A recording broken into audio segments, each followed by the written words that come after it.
There is a word for what a significant number of retired professionals are experiencing. Almost no one in the retirement industry is using it. The word is erasure. Not as a complaint, not as self-pity, as a precise clinical description of what happens to a professional identity when the structure that made it visible is removed. This video covers 6 signs of that erasure. 6 specific experiences that tend to arrive in the first year of retirement for professionals who built careers like yours. Not to confirm that something is wrong with you, to confirm that something very specific is happening to you and that the two are not the same thing. By the end of this video, you will have a name for what you've been carrying. You will understand exactly why it arrived and why it was predictable.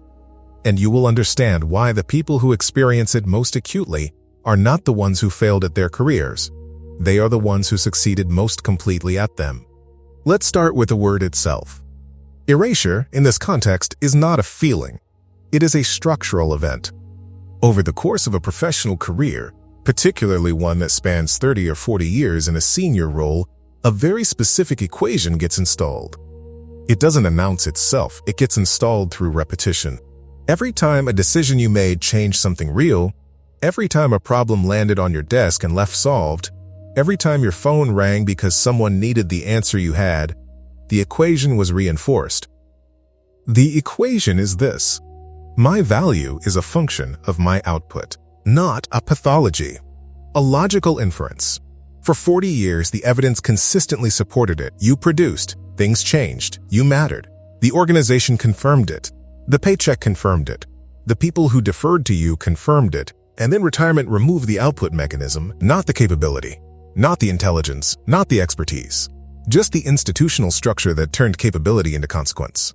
Research on professional identity transition, specifically among executives, physicians, engineers, and senior administrators, consistently identifies this moment as the central rupture of retirement. Not the loss of income, not the loss of schedule, the loss of the mechanism, the structure that made capability visible. What gets called adjustment difficulty in the clinical literature is actually something more specific than that. It is the experience of having a core operating equation disrupted with no replacement offered. The restlessness you feel is not ingratitude. It is that equation, still running, still looking for inputs that used to arrive automatically every morning. That is the engine underneath all 6 of what follows. Keep it in mind, because each sign makes more sense when you can see what's driving it. Now, let's look at the first 3 signs, the ones that happen on the outside. Sign 1. The phone stopped ringing, not all at once. Gradually. The calls that used to arrive, the problems, the decisions, the "I wanted your read on this before we move forward," they taper. And then, at some point in the first 6 months, you notice a specific thing. A problem is being solved somewhere that you would have been called about. And no one called. This is not about ego. This is about the sudden absence of the primary mechanism through which your expertise translated into consequence. For decades, someone else's problem requiring your answer was the daily confirmation that you still existed in the professional world. When that stops, the silence is not peaceful. It has weight. Sign 2, the introduction without a title. Someone introduces you at a gathering. They pause, just slightly, before they get there. And he's recently retired. You keep your face calm. You shake a hand. And somewhere underneath that calm, you register something that takes a moment to name. What you're registering is the first time in 35 years that a room has been given no reason to orient towards you. The title wasn't vanity. It was the shorthand the world used to locate your expertise inside its own priorities. Without it, you're present, but you're not positioned.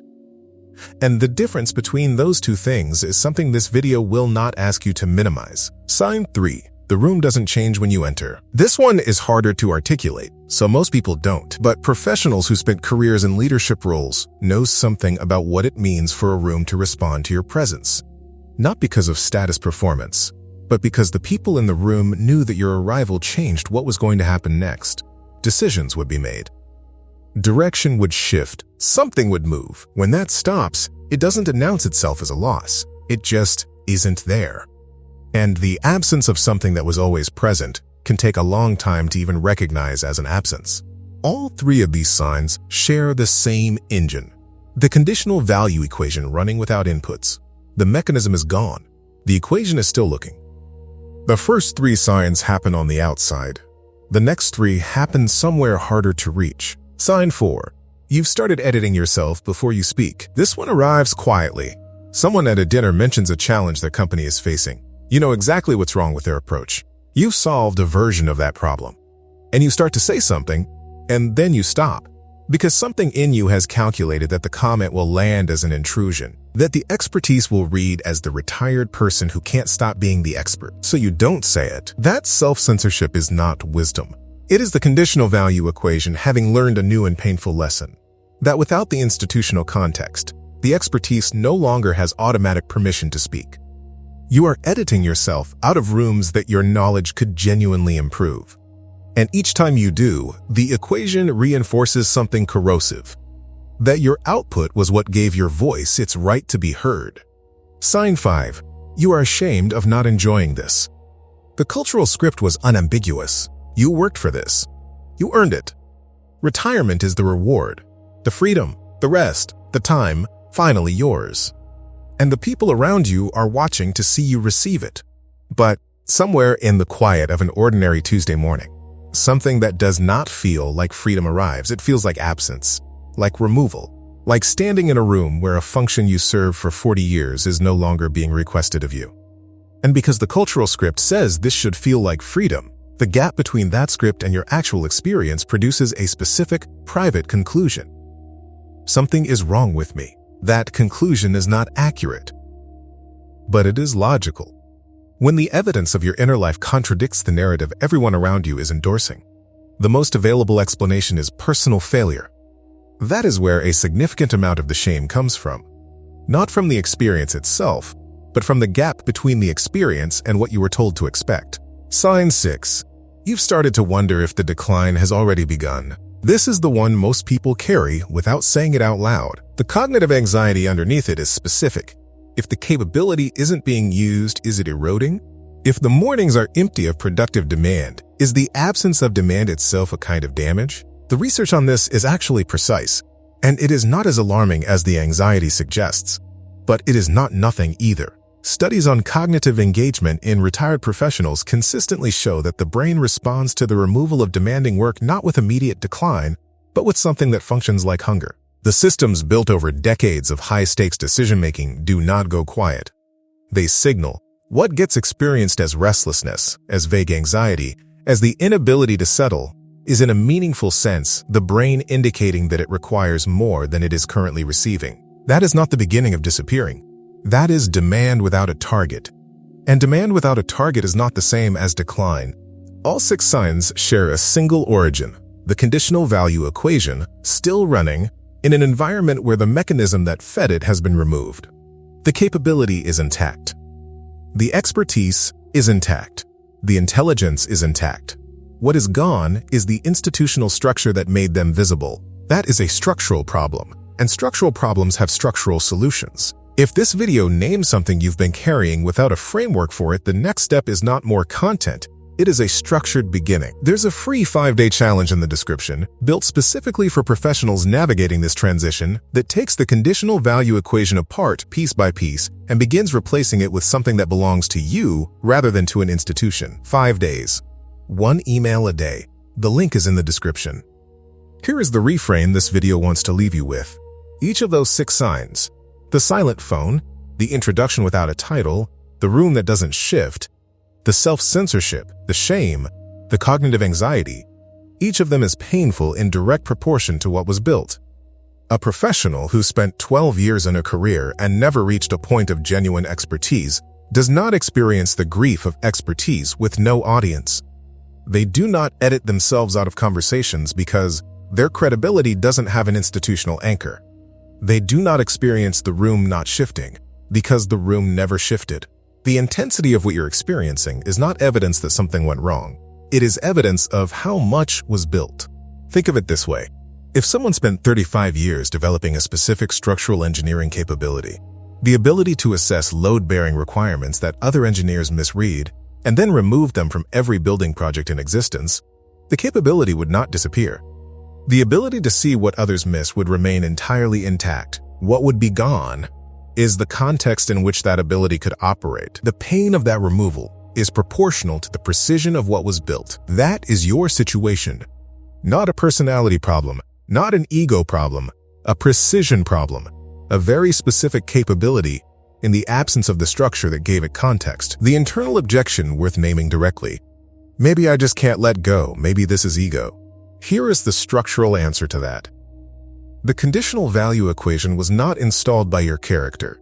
It was installed by 40 years of consistent external reinforcement, performance reviews, promotions, deference, consequence. Your brain did what efficient brains do.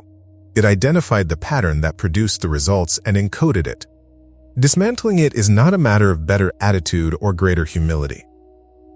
It requires a new structure, a new mechanism for turning capability into consequence that belongs to you, not to an institution. The expertise doesn't retire. Only the title does. And the expertise is looking for somewhere to land. What the 6 signs are pointing toward is not the end of something. They are pointing toward the absence of a mechanism. And the absence of a mechanism is a different problem than the absence of capability, because one of those things can be rebuilt. If the 5-day challenge in the description is where you want to start, that's exactly what it's there for. The link is also in the pinned comment. It's the structured beginning of replacing the equation. Which of these 6 signs hit closest to your own experience? And what have you been telling yourself it means about you? You came into this video with something you've been carrying without a name for it. The phone that stopped.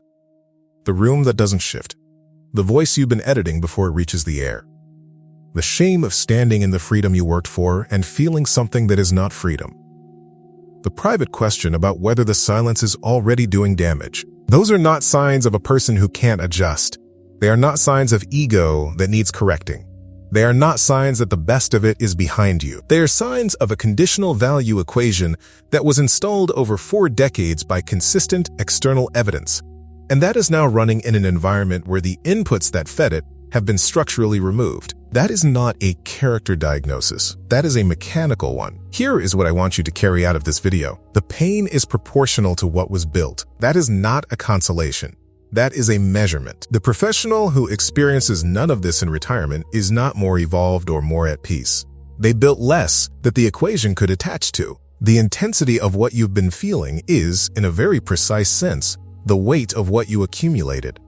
An accumulated capability does not expire, it waits for a new mechanism. The question this video wants to leave you with is not, what do I do with my time? That is the wrong unit of measurement. The right question is, what does a market full of problems still worth solving owe someone who spent 35 years becoming an expert in solving them? The answer to that question is not nothing, and somewhere in the weight of what you've been carrying, in the restlessness, in the silence, in the mornings that arrive with nothing demanded of them, that answer is already forming. You didn't build that to leave it in the building.